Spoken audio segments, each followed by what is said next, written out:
Have you ever woken up in the middle of the night, unable to move, unable to breathe, and certain, absolutely certain, that you weren't alone? A figure in the dark, a cold chill down your spine, a gut feeling that if you dared to close your eyes, you might never open them again. They call it sleep paralysis. Science says it's just a sleep disorder. But what if I told you what I saw during sleep paralysis wasn't just a hallucination, but something that appeared later, in real life? I'm not asking you to believe me. I'm just going to tell you the whole story. What happens next is up to you. Story 1. The man at the foot of the bed. The beginning. Alone in a new room. About a year ago, I moved out to live on my own. I was 24, had just started a new job, and wanted a quiet place to focus. The apartment I rented wasn't anything special, small, cheap, and most importantly, no shared walls with neighbors. You might think, sounds like the start of a ghost story. But at the time, I considered myself lucky. I was always a deep sleeper. Every night, I'd sleep like a rock, until the second week living there, and everything began to change. The first time, a feeling I can't explain. I woke up at 3 a.m. The red glow from my digital clock shone into my eyes. My eyes were open, but my body was frozen. I'd heard of sleep paralysis before, so I tried to stay calm. I told myself I'd count to 10 and get control back. But before I even got to 3, I saw him. A tall, unmoving figure stood at the foot of my bed. No movement, no voice. Just standing there. No face, no clear form. Just a solid mass of shadow in a room already dark. I couldn't scream, couldn't move. My heart pounded so hard I thought it would explode. And then suddenly, I could move again. I jumped up, turned on the lights, checked every door and window. Everything was locked. No sign of forced entry. I told myself, it was just sleep paralysis, just a hallucination.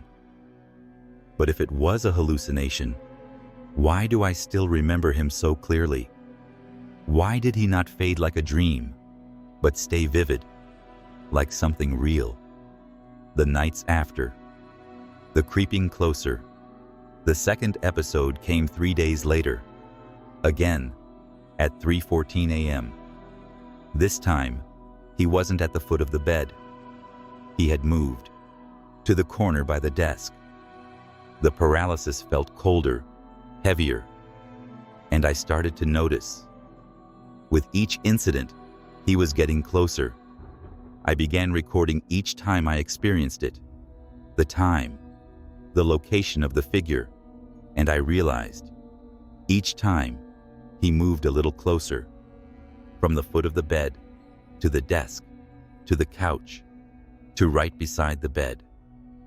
Until the last time, I could feel him standing inches from me. Ready. The final night. When real became reality. The final night I spent in that apartment.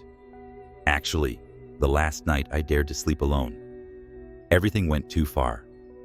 I woke up at 3:14 a.m., completely paralyzed. The figure was there again, right beside my bed. But this time, I smelled smoke. Something burnt. Before I could fully wake up, a warm orange glow flickered from the balcony door, like a fire crackling behind the glass. I shot up, opened the door, and rushed outside.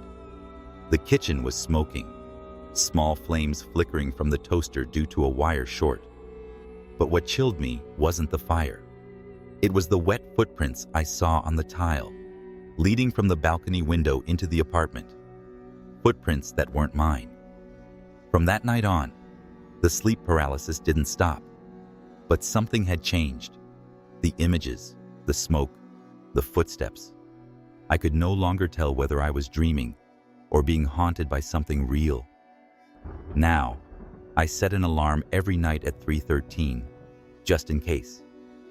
And even though I moved away, that figure, the one that never blinks, never fades, still lives in my interrupted sleep, still lingers in my mind.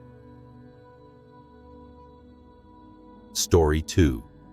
The Laugh Behind the Mirror. Introduction. Ordinary life. Unusual shadows. I was in my senior year of college at the time. I shared a 2-bedroom apartment with my classmate Haley. She was funny, outgoing, always up for a conversation. I was the quiet one, more introverted, often lost in thought. Our home was cozy, though the winter chill and long, gloomy evenings sometimes gave it a strange mood. Back then, I often took naps in the afternoon when I didn't have class. But for some reason, every nap left me waking up with a deep sense of disconnection, as if something wasn't right, as if something had happened while I was unconscious. The first dream. Smiling in the dark. One day during a nap, I experienced sleep paralysis. I was frozen, eyes open, chest tight. My gaze was locked on the large mirror across from my bed, and in that hazy reflection, I saw myself, still lying in bed. But then, the reflection smiled. Not me, my reflection. It gave a slight smirk, crooked and cold. I couldn't believe what I was seeing. I knew I wasn't smiling, but the image in the mirror was eerily calm, expressionless. Wrong. The fear was overwhelming. I screamed silently inside my mind, but my mouth wouldn't open. I couldn't move, couldn't make a sound. When I finally snapped out of it, I woke up trembling, in tears. I told Haley everything. She was shaken too, but we found nothing strange in the apartment, so I chalked it up to stress, maybe just a nightmare. The signs. When mirrors don't stay down. Soon after, I noticed something disturbing. I had taken down that big mirror weeks ago because it made me uncomfortable. Yet after each episode of sleep paralysis, I'd wake up to find the mirror back in place, mounted exactly where it used to hang, though neither of us had touched it. And in every dream, every episode, the reflection in the mirror grew stranger. It would rise out of bed, walk toward me, and grin. Not just a smile, a raspy, drawn-out laugh, echoing like something out of the past. I started avoiding the mirror entirely. Sometimes I asked myself, is there another version of me inside there? One that's waiting for the moment I'm weakest, so it can break through? Then came the worst night. While frozen in sleep paralysis, I saw my reflection in the mirror again. This time, it was clawing at its own face, tearing at its cheeks with fingernails, as if trying to rip off its own skin. I woke up in total shock. I couldn't explain it, and I knew I needed proof. The footage. Capturing the unseen, Haley suggested we set up a camera to record at night. At first, the videos showed nothing strange, until one night, at exactly 2:47 a.m., we captured something we couldn't explain. In the footage, I slowly rose from bed, stiff and silent. I walked to the mirror, then stood there for nearly 15 minutes, not breathing, not moving, just standing, like something had taken control of me. And then, just before I turned back toward bed, I whispered. A soft, barely audible voice, like I was speaking to someone no one could see. Haley was terrified. I was losing control, and the me in the mirror was beginning to feel like something else entirely, something separate. Disappearance. The night Haley vanished. A few weeks later, everything escalated. The sleep paralysis came more frequently. The mirror showed signs of warping, bending light strangely. Then, One night, after yet another terrifying episode, Haley was gone. The front door was locked, no signs of forced entry. All her personal belongings were still there, but she had vanished. And the mirror?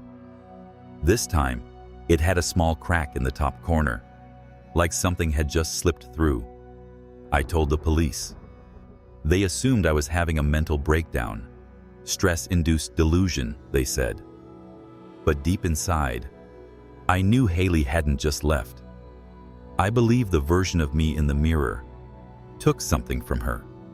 Maybe not her body, but her memory, her soul, her voice.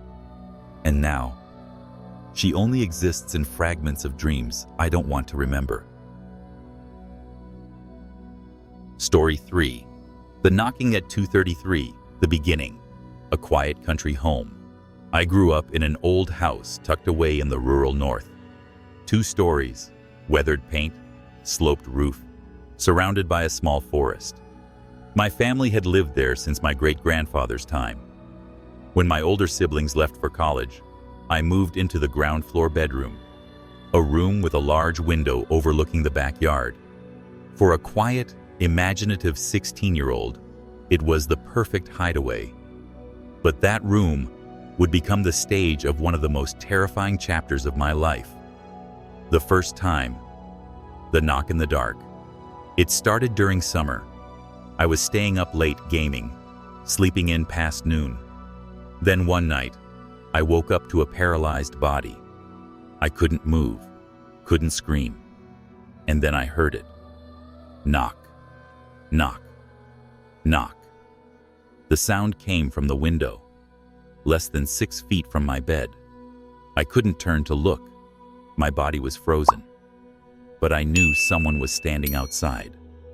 The knock was clear, calm, deliberate.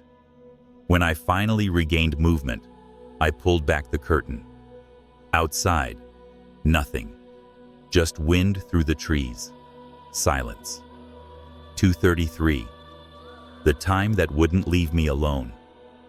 After that, it kept happening. And always. At exactly 2:33 a.m. every night. No matter how deep I slept, I'd wake up. Frozen. Paralyzed. And then, knock, knock, knock. Sometimes, I'd see a faint silhouette, a man in a baseball cap, just standing there, eyes hidden, watching me through the window. I told my parents. They said I was dreaming. Friends laughed it off. Too many horror movies, they joked. But each night, when the clock hit 2:33, the terror returned, and the knocking never stopped. The recording, proof in the static. One night, I set my phone to record. I needed proof. I placed it on the nightstand and went to sleep. Sure enough, I was paralyzed again. And I heard it. Knock, knock, knock. But this time, a voice followed. Low, strained, like someone being choked. I know. You're awake. I shot up in a cold sweat, my heart pounding, my palms soaked. I played back the recording. At exactly 2:33, the knocking was clear. And then, you see me now, don't you?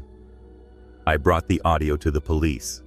They called it a prank, said the quality was poor, but I knew that voice.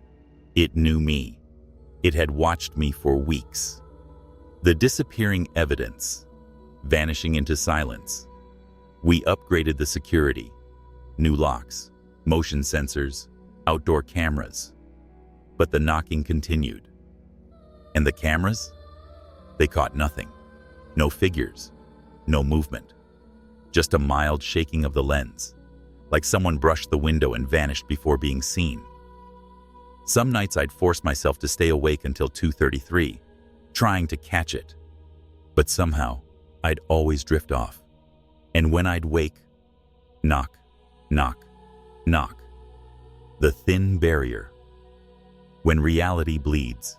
One night, during sleep paralysis, I didn't just hear knocking.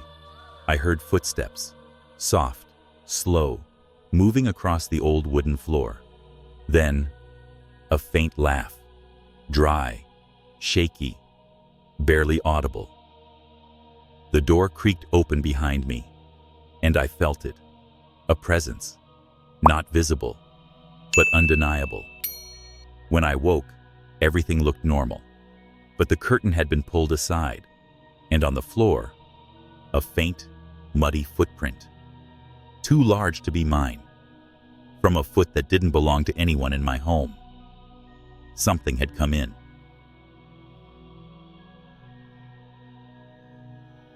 Three stories, 3 nights where sleep wasn't safe. Sleep paralysis might be a scientific condition, or maybe it's a fragile door, thin enough for something else to slip through. What do you think? Can dreams come true? Or were they never dreams to begin with? If you've ever experienced something strange while sleeping, drop a comment below. I read them all. Trust me. And if you want to hear more stories like these, tales that make you check your window, glance at the mirror again, or double-check the locks before bed, hit subscribe, turn on the bell, and share this video with a friend who probably won't make it to the end. I'll see you in the next one. That is, if you're still sleeping at night.